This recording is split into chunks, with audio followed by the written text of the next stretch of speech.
Hello everybody, welcome back to my channel. Today we will be talking about new makeup releases. Some of these have already dropped, some of these will drop, and we're just going to be chatting about them. I'll let you know what I think about these releases, and yeah, let's dive right into it. I've never filmed this type of video, so when I was planning on filming this, I knew how people say, oh my god, there's new makeup coming out every single day, but oh my god, I did not know it was like this. There's a new release on every corner. It's so hard to keep track. I don't even know how far back I should go, but yeah, let's just go. So first and foremost, what I would like to mention is simply that Becca Cosmetics selective pieces like the highlighters that everyone loves, me included, still going to be around. If you were struggling and frustrated, don't be. Becca will still be around to some degree. First actual makeup release I wanted to mention is from Jeffree Star. I do not support him, I do not follow him, but I just saw this palette and I just wanted to mention it because I just think it's a color story we have seen on and off again. It's like, it looks like something from Too Faced, like gingerbread or pumpkin spice. I just think you can find this somewhere. The packaging is very bulky, so I was just not interested. When I saw this, I was like, damn, this is so easy to dupe probably. So yeah, not for me. Speaking of Too Faced, Too Faced came out with the Forbidden Fruitcake palette, which is a little bit underwhelming, to be honest. Like, the outside tin packaging looks so much more like promising in a way, and the inside looks super dull and almost looks like it has nothing to do with the theme. I don't know, I just think it doesn't really go with one another. I may be wrong and I may be the only one, but I really like neutrals, I like light palettes, and I like small palettes, but this looks straight up like something I could dupe, and since I have 3 Too Faced palettes, I probably have these shades there somewhere. One release I for sure wanted to talk about is from ColourPop. It is a collaboration with Hocus Pocus, which I know is a movie a lot of people enjoy. They had sneak peeked this collection with the candle that comes in this, but now we see there is an eyeshadow palette, a 12 pan palette, 3 lip products, which are the Fresh Kiss lip creams, 3 Super Shock shadows, a spider face stamp, a hand mirror, and obviously the Soul Body candle that I just mentioned. This looks fantastic. I've never tried anything from ColourPop, and I don't plan on, simply because ColourPop does ship to Europe, but I just don't want to pay fees, taxes, all of that, so I have been kind of like watching ColourPop from afar. But this collection is super pretty. The outside packaging is stunning. When I think of Halloween, I think of the combination of black, purple, and orange, so this is so my Halloween aesthetic. Oh my god, I think it looks fantastic. I think it's so beautiful. I don't know why, but the color story kind of reminds me of That's a Mood from ColourPop, like that bigger palette that came out recently. It kind of reminds me of that, but in a smaller version. So if the quality of this one is as good as the big palette, and the big palette was too big for you, maybe this, it kind of looks like a small version of it. So yeah, it's very pretty. ColourPop, you did an amazing job on the packaging for sure, and I'm very excited to see people talk about this. Another Halloween related collection is from Makeup Revolution and Corpse Bride. Came out with a bunch of things in this collection. There are 4 eyeshadow palettes, the Newlyweds, Grave Misunderstanding, Upstairs Downstairs, and the Butterfly Shadow palette. Then we have 3 lipsticks, the Victoria, Victor, and Emily lipstick, and a brush set, and a mirror, and a cosmetics bag. I do have to say, I have my thoughts on this collection. The packaging, amazing. I think it's super cool, but the big palette, for sure. There are just too many repeat colors in my opinion. I think that this palette, the size of it, and the repeat colors in there, you could have easily done a 12 pan palette out of this. I just think it's unnecessary. There are too many similar pinky, lilac-y shades in here. Then from the 9 pan palette, the very light, like almost peachy kind of neutral palette. Again, too many repeat colors. You could have easily done a quad out of this. I do think the blue one is well done in a way because it goes very light and very deep. Though again, there are two turquoise colors that are very similar and two mid-tone blues that are very similar. It's a lot of repeat colors. The lipsticks are very pretty and the brushes look very stunning as well. The handles are very cool. I kind of feel like the butterfly palette has what the other palettes have like in one. Buying this entire collection doesn't really make a lot of sense because the palettes are so similar, especially like that small blue, the big one, and the butterfly one. They have so many similar colors. I just don't feel like someone would need all of that. But again, it looks super cool. Thought I'd mention this one because I'm all things Halloween. Morphe came out with a Sour Patch Kids collaboration. It's a little bit too vibrant for me, I do have to say. It looks super interesting and cool, but I don't think I would ever buy this. Do like a little bit of color, like minimum, but I don't like this very bright, vibrant neon kind of palette. Does not pull me in by 1%. I'm just really not interested. I'm not. One palette though that I think is very, very pretty is from Anastasia Beverly Hills. It is the Primrose Palette. Standard neutral type of eyeshadow palette with a few pops of like purple. But I think what kind of gives this a twist is the two blushes that come on the side. You can obviously also use as eyeshadow. Like if I had too much money to spend right now and I wanted a new neutral palette and try Anastasia's formula because I've never tried it, then I'd probably give this one a shot. Next up, oh my god, I wanted to talk about this because I just think it's... No, it's so expensive. Like, what? I've heard that Chantecaille is very expensive and I've known that it is expensive, but holy moly. They're coming out, or they came out with a highlighter, eyeshadow, and a blush, and strap yourself in tight here. The highlighter is a highlighter balm. It's being sold for $110. It retails for over $100. Even if some of the proceeds go to any animal kind of foundations or whatever, this is so much money. Better just like donate right away. I have to say the packaging is beautiful with all the pearls. The embossing is beautiful with that bird. The eyeshadow retails for $75. Like, get that. Oh my god. $75 for one eyeshadow. One! Like Hourglass, like they're like charging for 5 pence almost 200. This is insane. Blush also retails for $75. I want to understand it. I really want to understand this, but I kind of can't. Then House Labs came out with a palette as well. What is it with brands bringing out palettes that are big and then they kind of like fill it with just repeat colors? This palette, you could split it into two 9-pans, and the left, you would never buy that 9-pan because it's so similar. It's very peachy, beigey, browny, but very, very similar. The right one would make sense. I don't know, you could have removed at least 4 of those like beigey colors and you'd be good. I don't know, it is pretty, but it's just so many repeat colors. Then we have Pat McGrath is coming out with a very big collection, I believe. There were a bunch of things in here. There is going to be an eyeshadow palette that retails for $78. Like, look, there is an entire palette for $78, or you could buy the Chantecaille eyeshadow, one single shadow, for $75. What? She's coming out with an eyeshadow palette. There is a Divine Blush plus Glow Trio.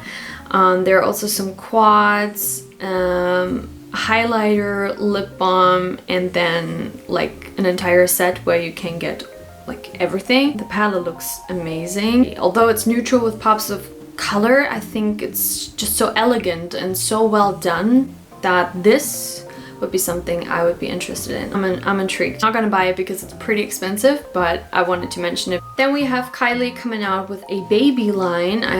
Kind of very fitting with her second pregnancy announcement, and this is called Kylie Baby, and it comes with a moisturizing lotion, a bubble bath, a gentle shampoo, and a gentle conditioner. It's fragrance-free, hypoallergenic, sulfate-free, paraben-free, vegan, and pediatrician tested. bunch of claims. Wow, that's amazing though. I'm not interested. I don't have a baby. I'm not planning on having a baby. So, I mean, you don't have to use this only for your baby. You can probably also use it for yourself if you're looking for something gentle. Packaging, stunning. It's so pretty. Kind of reminds me of K-Beauty, you know, that very velvety look.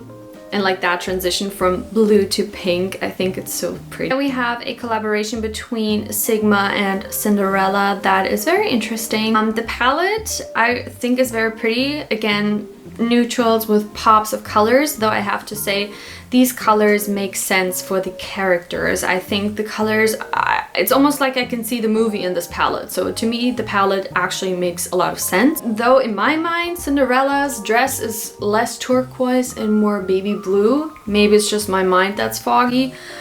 So I would have liked something more baby blue, but it comes also with a blush highlight duo, it seems, like a cheek duo, a lip duo, and then there's also a brush set. Very cute collection. So if you're interested in this color story or you like Cinderella and it kind of resonates with you, check it out. Then we have a very interesting collaboration. I say interesting because I really didn't see this coming. It's between Doja Cat and BH Cosmetics. Wow, there's a lot. I don't know where to start. There is a mega palette that truly is mega because it has 36 colors. Wow. There is mini shadow quads. There are some powder blush trios, loose powder highlighters. There's a mascara, an eyeliner, a brush set, a hand mirror, a lip balm, a lip gloss. It's a lot. You can get the PR box for $220, which kind of seems like a good price, I think. You see the picture on the screen, there's just so much going on. But again, with those quads on the side, what is up with brands and repeat colors? Like that gold quad in the middle looks almost like 4 times the same color. I just don't get it. I don't really like how the brushes look. They kind of look a little bit tacky in a way. I just don't like how the brushes look, but congratulations, because this is amazing, I feel. Speaking of repeat colors, I just don't get it. Like, even if eyeshadows are like different formulas, I just don't understand. Wayne Goss is coming out with a 6-pan palette, and yet again, 2 taupey gold shades that look very similar, 2 maroon burgundy kind of shades that look super similar. I just don't get it. You could have done just a quad, like erase the 2 colors on the right, that deep like grape color and that gold color, and it could have been the perfect quad. I just don't get it. Why add that in? It's like, even in the swatches, yeah, okay, it looks kind of like it could be a topper. Okay, then it's fine. But still, the 2 very deep shades, they look very, very similar. Anyways, he's coming out with this palette, as well as 2 eyeliner pencils. Don't look too similar. One is definitely more red and the other one is more chocolatey brown, so I kind of understand that. But the palette is kind of like, I don't know. Yet again, if it's a topper, kind of understand it, but I don't know. It never bothered me, but then people started to point it out like, oh, so many repeat colors, and now it makes me angry as well. Another palette I wanted to talk about is from Glamlight. It is the Dirty Martini palette. I really like the color story. Although it also has a few shades that look similar, I still think it's very cool. It looks very refreshing in a way. If this is your type of color story, or you have been wanting to try their palettes and you like this color story, try it out. But they also have one other. It seems like this is kind of like a series, and this one is the wine palette. Interesting because it's very purple, and when I think of wine, I think of burgundy red deep colors and not of purple. So this was kind of like surprising to me. I do kind of understand that you would have some repeat colors if you are going for a certain theme, for a certain color, like almost with monochromatic palettes from ColourPop. You have some repeat colors if you're going for one theme, so I kind of understand that. Like in the Dirty Martini and in this palette, it's kind of like a few shades look similar. I kind of get it, but then for me it's just like, just make it smaller. Make it smaller so you can add less colors that are very similar. But that's just my opinion. Just my humble opinion. Then we have a sneak peek from another collaboration. It's also from Makeup Revolution, and it is with The Simpsons. These collaborations are getting crazy, y'all. Collaborations I would have never thought of. It's a full collection, so there is going to be a bunch of products in there. I am just excited to know what it's going to be. I do have to say I don't like the skeletons of them. Kind of reminds me of creepypasta, and I don't know if I like that. And the last, as I'm filming right now, that I see new coming is from ColourPop, and it is the Orchid Unite. I was almost going to say, don't they have something similar? But it was Orange Hourglass. It was nothing like this. So this is the Orchid Unite. It is a pink toned purpley kind of palette. It's a 9-pan, and then we have 2 blushes, it seems. Eyeshadow palette, pressed powder blushes, lippy sticks, and color sticks, which the color sticks are meant for the eyes, I believe. And then we have a Soul Body shimmering body powder that shifts very, very lilac-y, purpley, very orchidy, so it makes a lot of sense. This collection looks very, very pretty if you're into these types of shades. Maybe grab it. I'm not too familiar with all of the ColourPop palettes, so I don't know if there are palettes that look like this. Though I watch a lot of like videos about them, I don't have one in mind now that reminds me of this. Anything else I would like to talk about and mention? It's from SheGlam, and it is a Sun Sculpt Liquid Bronzer. It looks very interesting. The packaging is very pretty. Kind of has like that fat little sponge. Oh yeah, and it's super affordable. It's just $5. It comes in soft tan, golden sun, warm honey, and caramel suede. So yeah, if you're looking for a new look of bronzer, maybe try this one out. The shade range is so like the very deep shade. I think it's still not deep enough. Oh, speaking of deep, I remembered one thing I wanted to talk about that is already out. I have to talk about it. Hold the phone. Where is it? Where did it go? This. Okay, as we all know, Hourglass comes out with these palettes once a year, like holiday collection. I'm shocked. I'm so shocked because a lot of people have been giving Hourglass crap for them having such a bad shade range. And I don't get this shade range even now. Like, the 2 top palettes look so similar. To me, it doesn't even look like a light and a deep or medium one. To me, it looks like 2 palettes that could be used definitely by people with light skin. Like, I could use both palettes. The bronzer from the light palette on the right even looks deeper than the bronzer in the left palette, unless that is not even a bronzer and it is just a face powder. But I'm just so disappointed, really. I've never tried Hourglass. I've been wanting to try it, but first of all, super expensive. Second of all, I just don't like how they're not even trying to be inclusive. I know many brands aren't inclusive, but when you're charging this money, when you are this type of luxury brand, how can you like not even care about your customers? No, the top palettes, no. That is literally just 2 versions of a light to medium. And then the bottom palette, which is an ambient lighting palette, volume 3, that is not deep enough. Didn't want to get heated, but it kind of makes me angry because like you had so much time, like, and still it's not enough. It's not enough. I still hope that they'll come out with deeper and better colors to suit all skin tones because their formula is supposedly so good, but I won't try them unless they have better shades and they actually seem to care, because right now I don't think they do. So the ending was now a little bit more negative. I don't like to be negative, but I just think I just had to. I wanted to be honest and share my honest opinions. So if you don't agree, that's perfectly fine, because we all can have different opinions. So with that being said, I hope you enjoyed this video. If you did, give me a thumbs up or don't. It's up to you. And I hope to see you in my next video. Bye bye.